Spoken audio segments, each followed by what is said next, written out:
Hi everybody, and welcome to the third episode of 30 Thursday. It's me, your host, Jen, right here, live from my home office. And this week I thought what we might do is have a little bit of show and tell. So without further ado, I thought a lot of people ask me, what are you reading these days? Have you read anything you couldn't put down? And a lot of times I actually forget what I'm reading because at the time of day I read it, I'm practically comatose. So over the last week, I thought I'm just going to compile a list of what I've read recently and what I was actually able to finish. So first, I should start off with what I haven't been able to finish. And I think in a previous blog post, I mentioned that since having Oliver, I am not able to finish books, whether it's because they don't keep my interest or I just don't have enough time and then I lose what's going on. But that's sort of been my problem with two kids. Maybe you find that to be your problem also. So basically, here are the three that I've read recently that I couldn't get to the end to. Now, I know this one is particularly lovely. People give rave reviews, and it's ended up in my little free library multiple times. But I just couldn't get to the end of it. Literally, I stopped this far from the end because I just couldn't get there. But I did bookmark a few things that I thought were funny and clever, for future use.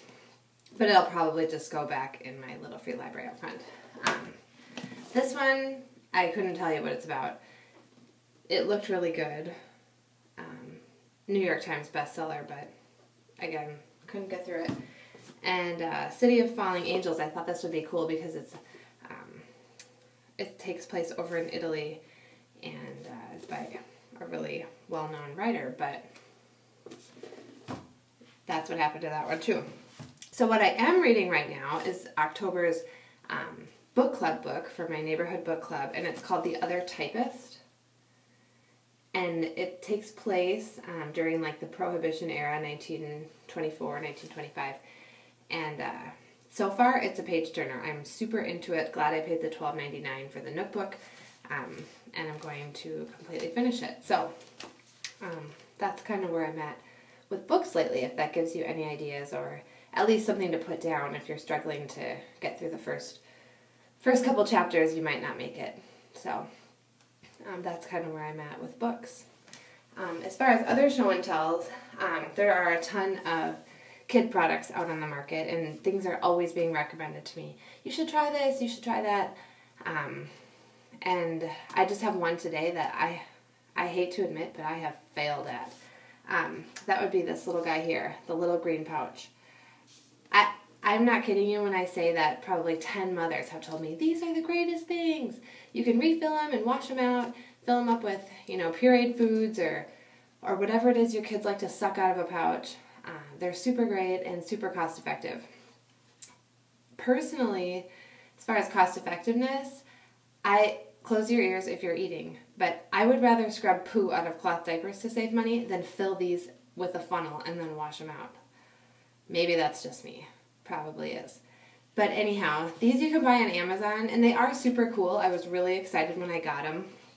They just zip open at the top for you to fill with a funnel or pouring it in, which is what I tried to do because I was too lazy to buy a funnel that was oil-free, not from the garage.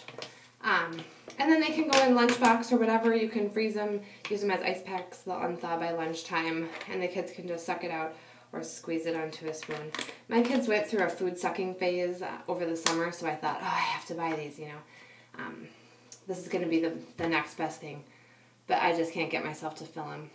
So if you are somebody who uses the little green pouches, let me know, comment on this blog post, and I would be happy to mail them your way because they have been sitting in my drawer since I filled the first one a month ago.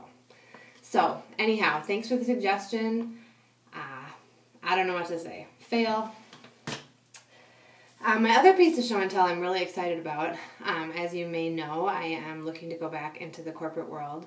So that would be working outside the home, since right now I work inside the home. Work. Use the word work, not just stay home. But yeah, so I've been really working on that, and I had a great contact at Boston Scientific, met with them, it went fabulous, and made a friend there who has really changed things for me. He's basically told me to overhaul my resume, gave me examples on how to do it, and I'm super excited to show you that my resume went from this, one page, pretty standard, to this. And it didn't print out as nice as I would like because there were some other like design elements that didn't print, and I have to look into that, but turned it into this, which personally I thought to have a resume that long with that much good information on it, I'm going to have to make stuff up. And I'm here to tell you, this stuff is all true. I'm so excited. I didn't realize that I was this awesome. So the couple tips that he gave me were use an action word and follow it by numbers. So if you achieved sales, you want to achieve sales in 7 continents. If you managed employees, you managed 35 employees. So he really emphasized on using the numbers to really give some significance to what you're saying. And I thought that was an awesome idea. So that is that. And I'm going to meet again with him tomorrow to put the finishing touches on it and see where we can submit this baby to get me a position that's perhaps even better than I was shooting for. So that's exciting. I also have an interview on Monday with Travelers, which is in downtown St. Paul, and kind of excited to see what they're offering, what their compensation packages are. Again, I feel like I'm a total rookie at this. I shouldn't, but probably every time you go through this, it's completely different. So that's kind of all I have today for 30 Thursday. This week's wardrobe is featuring this beautiful piece that Axel made me in Montessori school last year. And he asked me this morning if I was going to wear it after he found it in a not very convenient place, but somewhere that it ended up. And I said, yes, of course I'm going to wear it. And he said, are you going to wear it until you pick me up at school tonight? And I said, probably. So you can be my witness that I was wearing it at approximately 1 p.m. today, and it'll probably stay on until I go get him at 4. So thank you guys for coming to this week's 30 Thursday, where it's always okay to sit in your bathtub fully clothed. Have a great weekend.